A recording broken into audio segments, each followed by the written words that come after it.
Il a postulé à Harvard 10 fois et a été rejeté. Il n'a jamais appris à programmer. Sa première entreprise était un échec total. Il leva des fonds de 60 000 $ pour créer sa deuxième entreprise qui, dans 10 ans plus tard, est valorisée à 153 milliards de dollars. Il est l'homme le plus riche de Chine. Aujourd'hui, on vous parle donc de Jack Ma, propriétaire de Alibaba Group, et voici ses 10 leçons de réussite. Quand j'ai été diplômé de l'université, avant ça, pendant 3 ans, j'ai échoué à l'université. Donc j'ai postulé pour des emplois 30 fois et j'ai été rejeté. J'ai postulé pour la police et ils m'ont dit non, vous n'êtes pas bon. J'ai même postulé pour KFC quand KFC est arrivé en Chine. 24 personnes sont venues pour le travail. 23 personnes acceptées, j'étais le seul refusé. Et nous étions 5 à venir pour la police. Tous ont été acceptés, j'étais le seul gars refusé. Donc pour moi, être refusé, rejeté... Oh d'ailleurs, je vous ai dit que j'étais candidat à Harvard. Rejeté 10 fois. Il fallait que je le dise. On a un code secret pour le succès du groupe Alibaba. Juste comme Sésame ouvre-toi est le code secret de Alibaba, le code secret de tout le monde c'est gardez votre rêve. Parce que ce rêve peut-être un jour il se réalisera. Et c'est ça notre code secret. À votre avis, c'est quoi votre point fort? Le point fort de notre force, c'est la culture, c'est pas la technologie. Je pense que la technologie est un outil.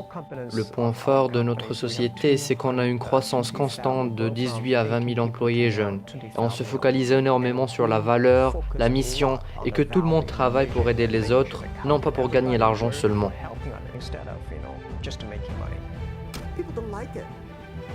Il y a tellement de gens à qui j'ai parlé de mon projet et qui m'ont dit « c'est l'idée la plus stupide que tu aies jamais eue ». Mais j'ai dit « je n'appartiens pas au club des gens stupides, si les gens l'utilisent. Maintenant, nous avons 800 millions de personnes qui l'utilisent. Stupide ?» J'ai appris beaucoup de choses des films. J'ai appris comment faire des discours d'un film nommé The Bodyguard, Whitney Houston.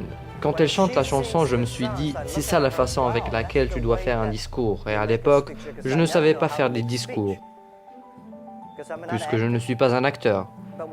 Mais quand j'ai vu le film, j'ai été étonné. Je me suis dit, waouh, si tu chantes avec ton cœur, naturellement... J'ai appris beaucoup de choses des films. J'ai appris aussi du film The Godfather, et mon film préféré c'est The Forrest Gump. Il y a beaucoup de choses à apprendre des films. On peut aussi parler des sentiments et de l'inspiration qu'on apprend des films. Quel genre d'idée de business t'as refusé? Je dis non à beaucoup d'idées parce que, autant que CEO, je dois dire non aux opportunités. Sinon, je vais probablement avoir 5000 opportunités par jour. Mais la décision d'accepter ou refuser repose sur la mission de rendre le business facile. Si c'est comme ça, on considère. À part cela, si quelqu'un vient chez moi et me dit que j'ai une idée et qu'il va nous faire de l'argent, je ne m'intéresse pas. Pourquoi t'as choisi le nom de Alibaba? Alibaba?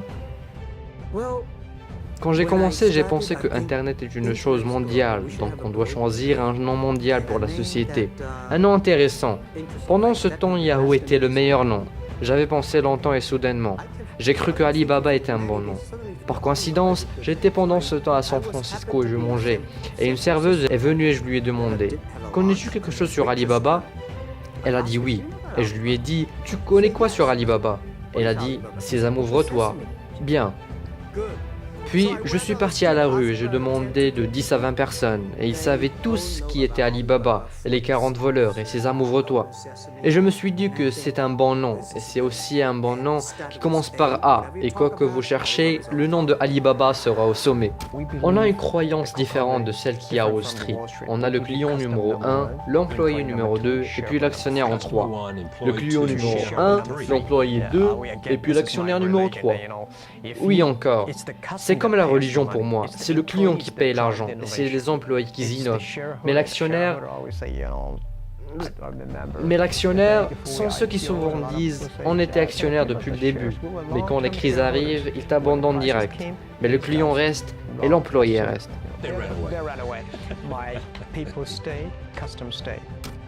Toujours je veux dire aux jeunes, La plupart des gens se plaignent du manque d'opportunités. Quelques-uns se plaignent et d'autres commencent à changer en de nouvelles personnes. Les opportunités se trouvent où se plaignent les autres. Et où se trouvent les problèmes, on trouve les opportunités. Et je crois toujours en cela. On est ici aujourd'hui pour discuter ce qu'on doit faire dans les prochains 5 à 10 ans. Donc, que deviendra Alibaba dans le futur? Depuis qu'on travaillait dans China Page, je disais toujours qu'on ne concurrait pas les sites locaux, mais les sites mondiaux. Nos concurrents ne sont pas en Chine, ils sont en Silicon Valley en Amérique. Il faut d'abord positionner Alibaba comme un site mondial, pas seulement un site domestique.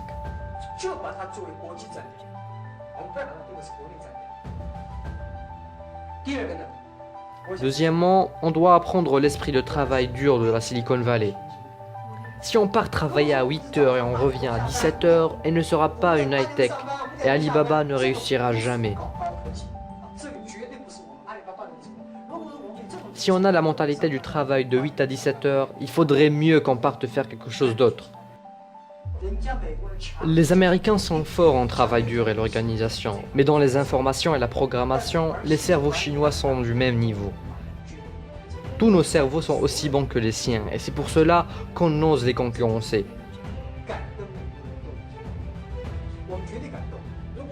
Si on est dans une bonne équipe et on sait ce qu'on veut,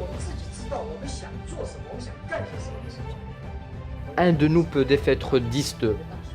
On peut défaire les agences américaines et même les grandes entreprises grâce à notre esprit innovant.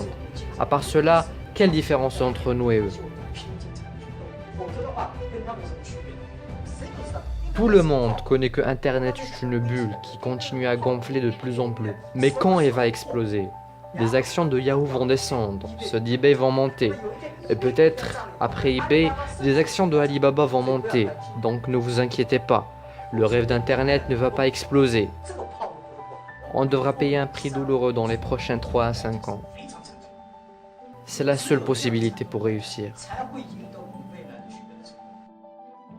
Et voilà les gens, c'est la fin de la vidéo. J'espère que vous avez aimé. Si oui, mettez un pouce bleu, abonnez-vous pour suivre nos prochaines vidéos. Et je vous donne un rendez-vous d'ici quelques semaines pour une nouvelle vidéo. Ciao ciao!